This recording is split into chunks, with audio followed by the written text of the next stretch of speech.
I personally, if I went back, I would take a year out to decide precisely what I want to do, and maybe do some work experience during that year off as well, because I think coming straight from education, I think you can feel a bit tired of it, and you can go into the next year, and it may sort of cloud your thoughts, and I think that's what I felt a bit this year. I felt a bit of a fatigue, and what that meant was that when I was thinking about journalism, I was also looking at it through the filter of fatigue, and that might have painted my impressions of it a bit more negatively. I think I'm not sure if I can answer that yet, because I think I will see what's happening when I'm going on this job hunt.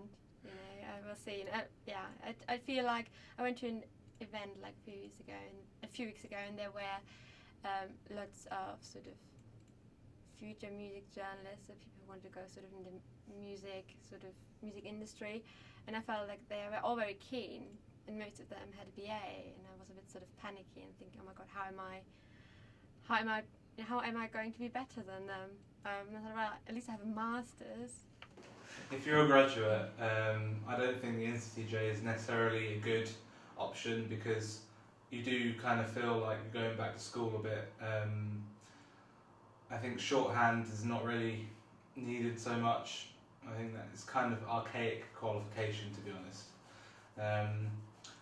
I mean, it was useful. Like the news writing stuff I talked about earlier was all like really good. But I think once you've already done a degree in journalism, something else, just go on to like, I don't know, a master's without the NCTJ, and I think you'll find as a graduate that's more suited to your sort of learning. I think it is. I don't want to come across as being totally negative about it. I do think it can be brilliant for building your confidence. I think it can be really excellent for finding contacts, understanding how the industry works. I'm glad I did it, just because now I know I really, really don't want to be in that industry. So it's better than, trying to make it and then realising when it's too late and you've dedicated a large part of your life.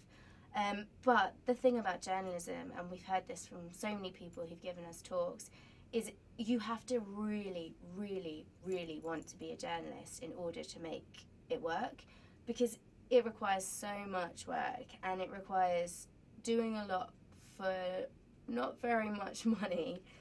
And that, I think, if that's your passion, brilliant, absolutely excellent. But if it's not, if you just think it sounds quite cool, or you want the ego boost, or you want free things, it might not be as glamorous as you think it is.